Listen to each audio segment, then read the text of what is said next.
intensi misa pagi hari ini mengucap syukur dan mohon berkat atas pembaharuan janji perkawinan ketiga pasangan suami istri hari ini.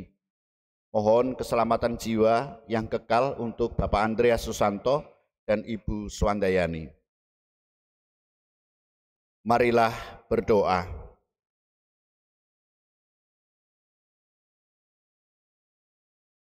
Allah Bapa yang penuh kasih, Engkau telah mengutus Yesus Kristus Putra-Mu sebagai satu-satunya jaminan hidup kami. Semoga kehadirannya membuat kami tidak pernah takut akan hidup kami, karena kami percaya bahwa kami akan selalu aman dalam bimbingannya. Oleh karena itu, ya Allah, bersama ketiga pasangan suami istri ini, kami mengucap syukur atas rahmat penyatuan Tuhan Yesus kepada mereka bertiga. Semoga ketiga pasangan ini selalu menjadi tanda dan sarana keselamatan bagi orang-orang di sekitarnya. Kami juga mohon Bapak Andreas Susanto dan Ibu Swandayani, Kau bersihkan dosanya dan Kau anugerahi kebahagiaan kekal seperti yang diperjuangkan mereka seumur hidup. Demi Yesus Kristus Putra-Mu, Tuhan dan pengantara kami, yang hidup dan berkuasa bersama Bapa dan Roh Kudus, Allah sepanjang segala masa. Amin. Kita mendengarkan sabda Tuhan.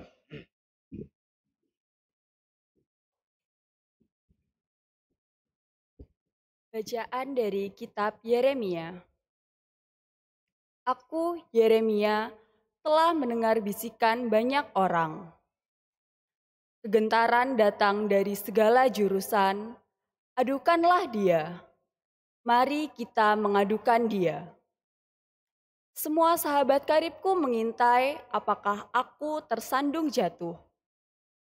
Kata mereka, barangkali ia membiarkan dirinya dibujuk, sehingga kita dapat mengalahkan dia dan dapat melakukan pembalasan kita terhadap dia. Tetapi Tuhan menyertai aku seperti pahlawan yang gagah.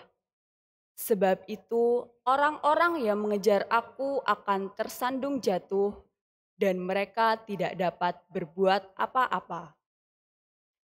Mereka akan menjadi malu sekali sebab mereka tidak berhasil. Suatu noda yang selama-lamanya tidak akan terlupakan. Ya Tuhan semesta alam, yang menguji orang benar, yang melihat batin dan hati, biarlah aku melihat pembalasan-Mu terhadap mereka. Sebab kepadamu-lah kuserahkan perkaraku. Menyanyilah untuk Tuhan, pujilah Dia. Sebab Ia telah melepaskan nyawa orang miskin dari tangan orang-orang yang berbuat jahat. Demikianlah sabda Tuhan.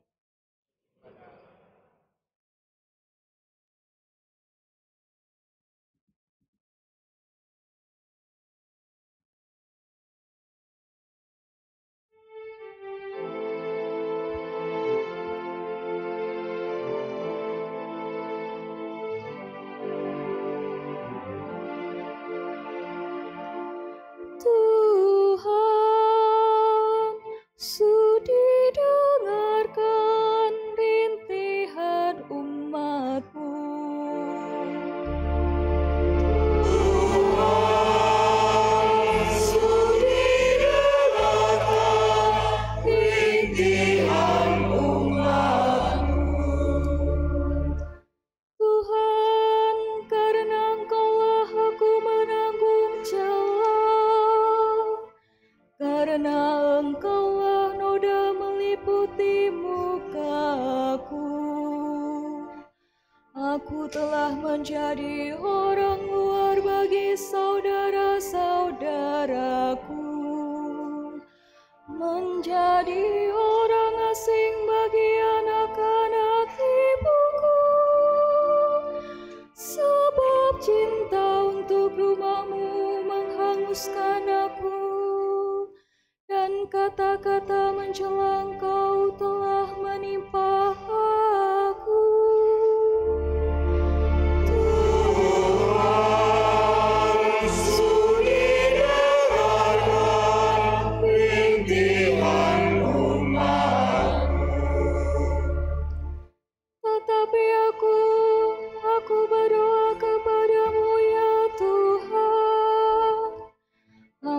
bermohon pada waktu Engkau berkenan, ya Allah.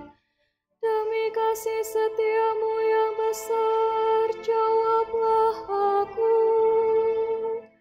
Dengan pertolonganmu yang setia, jawablah aku ya Tuhan, sebab baiklah kasih setiamu. Berpalinglah kepadaku menurut rahmat-Mu yang besar. Tuhan, sudi dengarkan rintihan umat-Mu. Lihatlah, hai orang-orang yang rendah hati dan bersukacitalah. Biarlah hatimu hidup kembali, hai kamu yang mencari Allah. Sebab Tuhan mendengarkan orang-orang miskin dan tidak menghina orang-orangnya yang ada dalam tahanan. Biarlah langit dan bumi memuji-muji Dia, lautan dan segala yang bergerak di dalamnya. Tuhan, sudi dengarkan rintihan umat-Mu.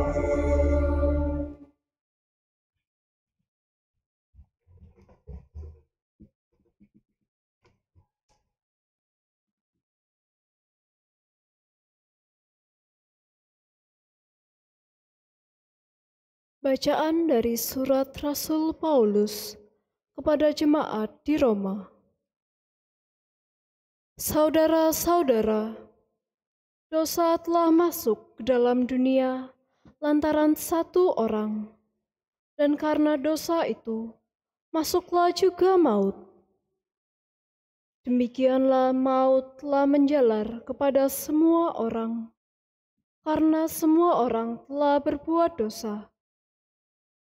Sebab sebelum hukum Taurat ada, di dunia ini telah ada dosa. Tetapi dosa itu tidak diperhitungkan kalau tidak ada hukum Taurat.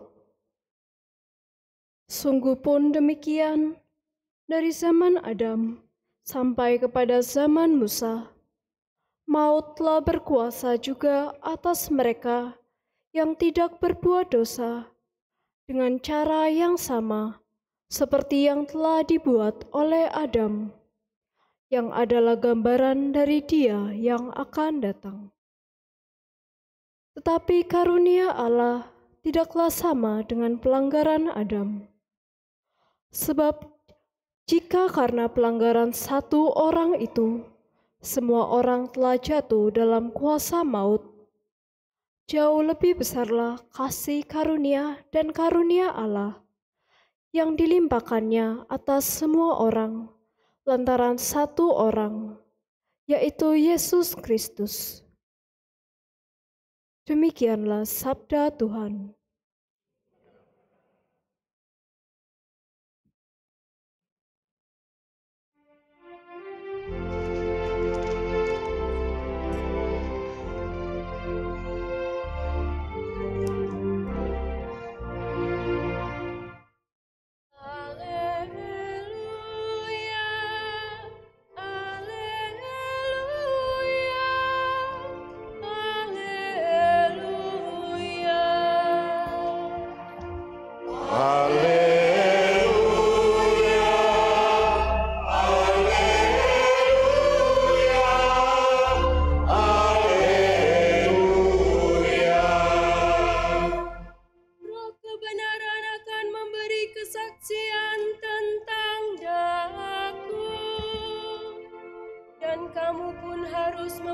kesaksian pula sabda Tuhan.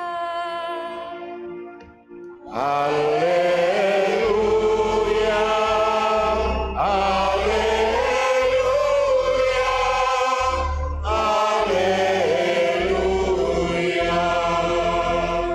bersamamu dan bersama roh. Inilah Injil Yesus Kristus menurut Matius. Dimuliakanlah Tuhan. Sekali peristiwa, Yesus bersabda kepada ke-12 muridnya, "Janganlah kamu takut terhadap mereka yang memusuhimu, karena tidak ada sesuatu pun yang tertutup yang tidak akan dibuka, dan tidak ada sesuatu pun yang tersembunyi yang tidak akan diketahui. Apa yang aku katakan kepadamu dalam gelap, katakanlah itu dalam terang, dan apa yang dibisikkan ke telingamu, beritakanlah itu dari atap rumah. Janganlah kamu takut kepada mereka yang dapat membunuh tubuh, tetapi tidak berkuasa membunuh jiwa. Takutlah terutama terhadap Dia yang berkuasa membinasakan baik jiwa maupun tubuh di dalam neraka. Bukankah burung pipit dijual 2 ekor seharga 1 keping uang terkecil?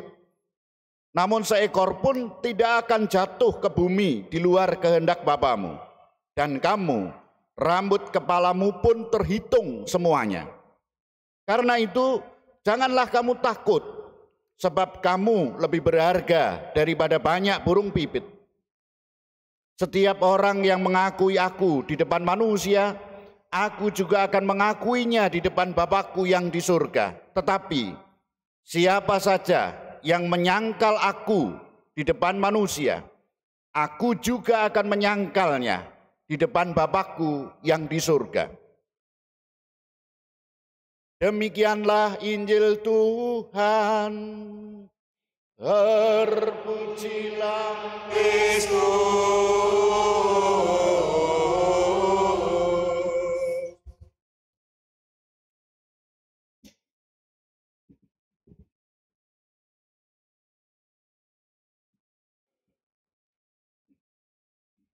Setiap orang tentu memiliki rasa takut dengan berbagai macam bentuknya.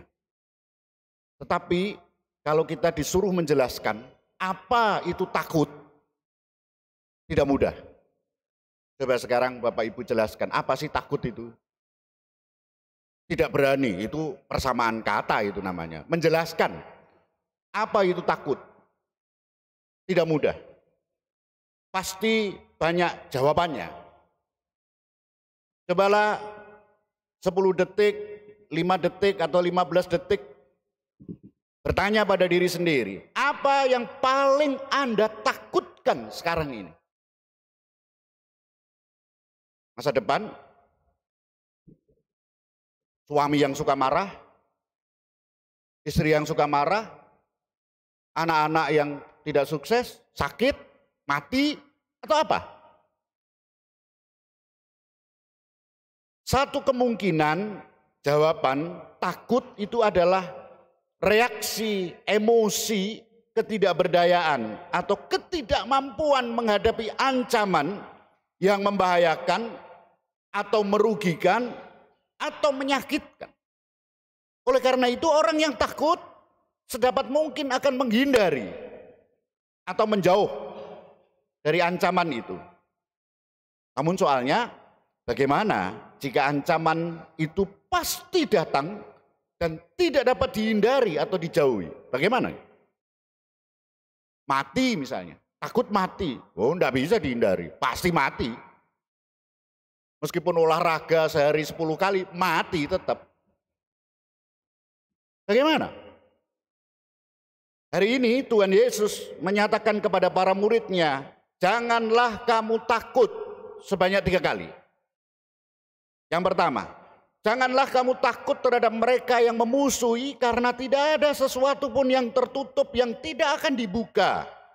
Dan tidak ada sesuatu pun yang tersembunyi yang tidak akan diketahui. Musuh, kalau Tuhan Yesus menyebut yang memusuhi, musuh itu adalah orang atau sekelompok orang yang dibenci atau ditolak serta ingin dihancurkan dan dibinasakan. Tuhan Yesus menggunakan kata itu, mereka yang memusuhimu. Dengan demikian, bukan para murid yang memusuhi orang-orang, tetapi orang-orang itu yang memusuhi para murid Tuhan Yesus. Siapa mereka ini? Mereka ini adalah orang-orang yang terlebih dahulu telah memusuhi Tuhan Yesus, para pemuka agama Yahudi, para imam, para ahli Taurat, orang-orang Farisi, dan para pengikut Herodes, masih banyak yang lain. Tuhan Yesus menyatakan jangan takut terhadap mereka, karena semua kejahatan dan kebaikan akan dibuka di hadapan Allah. Tidak ada sesuatu pun yang tertutup, nggak bisa manusia menutup. Tidak ada sesuatu pun yang tersembunyi di hadapan Allah, nggak bisa manusia menyembunyikan. Di hadapan Allah semuanya akan terbuka. Maka tetaplah dan teruslah berbuat baik seperti yang Tuhan Yesus lakukan sendiri. Tetap saja berbuat baik, mesti dibenci, difitnah, dicela, dicemooh, diserang, diuji, dicobai, dituduh bersekutu dengan setan, dikhianati, disangkal, bahkan dihukum mati. Para saudara, seringkali kita takut terhadap ini. Kita takut terhadap itu. Tidak berbuat baik karena dicela orang, dicemooh orang, lalu mandek, tidak melakukan lagi. Tuhan Yesus mengatakan, jangan kamu takut terhadap mereka yang memusuhimu. Yang pertama. Yang kedua, janganlah takut terhadap mereka yang dapat membunuh tubuh, tetapi tidak berkuasa membunuh jiwa. Takutlah terhadap dia yang berkuasa membinasakan jiwa maupun tubuh di dalam neraka. Pernyataan Tuhan Yesus ini jelas berhubungan dengan jangan takut terhadap mereka yang memusuhimu. Tentu yang memusuhi itu manusia. Tidak mungkin Allah memusuhi para murid Tuhan Yesus. Oleh karena itu para saudara, jangan takut pada manusia yang dapat membunuh tubuh tetapi tidak berkuasa membunuh jiwa. Tetapi memang kecenderungannya demikian. Manusia lebih takut sama manusia daripada kepada Allah. Kita cek, nanti kan takut kepada manusia daripada kepada Allah. Pencuri itu takutnya kepada siapa? Polisi. Tidak kepada Allah. Suami atau istri yang tidak setia takutnya kepada siapa? Ya kepada suami, kepada istrinya, bukan kepada Allah. Nek konangan dia gitu kan. Murid menyontak takutnya kepada siapa? Temannya dan guru, bukan kepada Allah. Koruptor takutnya kepada siapa? Polisi, hakim, jaksa, KPK, bukan kepada Allah. Maka Tuhan Yesus di sini mengajak saya dan para saudara, jangan takut kepada manusia, mereka dapat membunuh tubuh tetapi tidak berkuasa membunuh jiwa. Maka selanjutnya Tuhan Yesus menyatakan, takutlah terhadap Allah. Dialah yang berkuasa membinasakan jiwa maupun tubuh dalam neraka. Yang menjadi pertanyaan saya dan para saudara mungkin, bagaimana takut kepada Allah? Apakah takut kepada Allah itu sama dengan takut seorang buruh terhadap majikan? Atau takut seperti kita takut terhadap hantu? Atau seperti kita takut terhadap orang tua? Atau seperti kita takut kepada yang lain, penagih utang misalnya? Takut kepada Allah justru karena mengalami dicintai oleh Allah yang berkuasa atas hidup manusia. Maka manusia menolak untuk menyedihkan hati Allah. Menolak untuk mengecewakan hati Allah. Bukan takut Allah akan memberikan hukuman atau azab. Bukan. Tapi karena aku mengalami dicintai Allah, maka aku takut mengecewakan dia. Itu takut kepada Allah. Takut akan Allah menyebabkan seorang tidak mau menolak berbuat dosa, walaupun tidak ada yang melihat. Sebab ia menyadari bahwa mata Tuhan tertuju kepadanya. Maka orang yang bersih hatinya berani berhadapan dengan Allah. Bukan berani karena menentang, tetapi yakin dirinya benar di hadapan Allah. Maka orang yang jujur, tulus, dia sungguh berani berhadapan dengan siapapun. Dia berani. Yang ketiga, karena itu janganlah kamu takut, sebab kamu lebih berharga daripada burung pipit.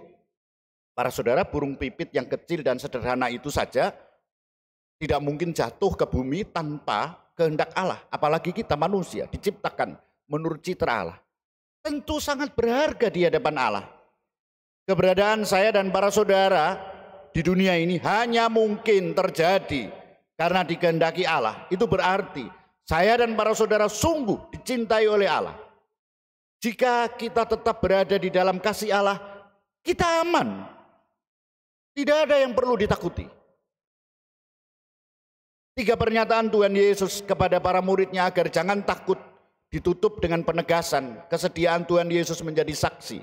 Setiap orang yang mengakui aku di depan manusia, aku juga akan mengakuinya di depan Bapakku yang di surga.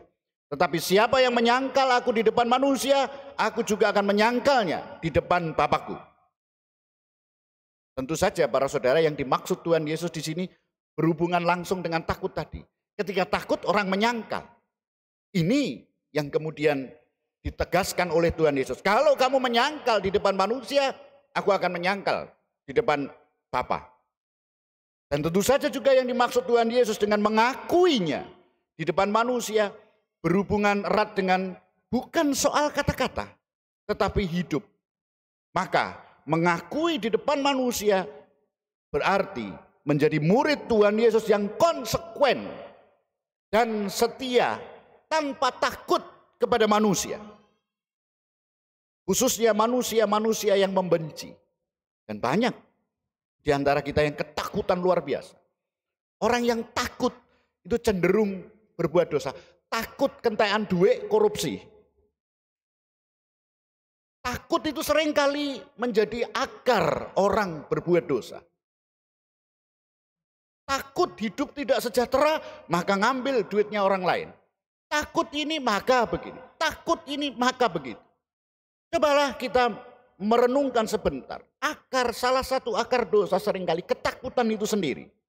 Maka para saudara, mengakui Tuhan Yesus bukan sebatas dengan kata-kata, tetapi dengan seluruh hidup. Dapat terjadi saya mengakui dengan kata-kata sebagai murid Tuhan Yesus, tetapi menyangkal di dalam hidup.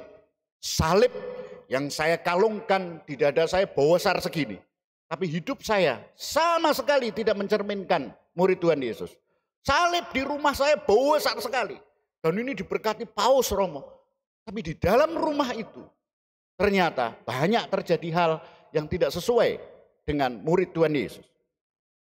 Di mobil saya Rosario ini diberkati 2 orang Paus Romo. Pancetai. Sama saja akhirnya. Kalau tidak dalam perilaku hidup, tetapi hanya mengakui sebatas kata-kata. Maka para saudara, mohon berkat Allah agar hidup kita terintegrasi antara kata dan perilaku sungguh sebagai murid Kristus yang berani menghadapi masa depan. Berkat Allah senantiasa menyertai kita semua. Amin. Kita hening sebentar Bapak Ibu. Kita kembali kepada diri kita masing-masing. Bagaimana selama ini perjuangan dan perjalanan kita sebagai murid-murid Tuhan Yesus? Apa yang paling kita takutkan?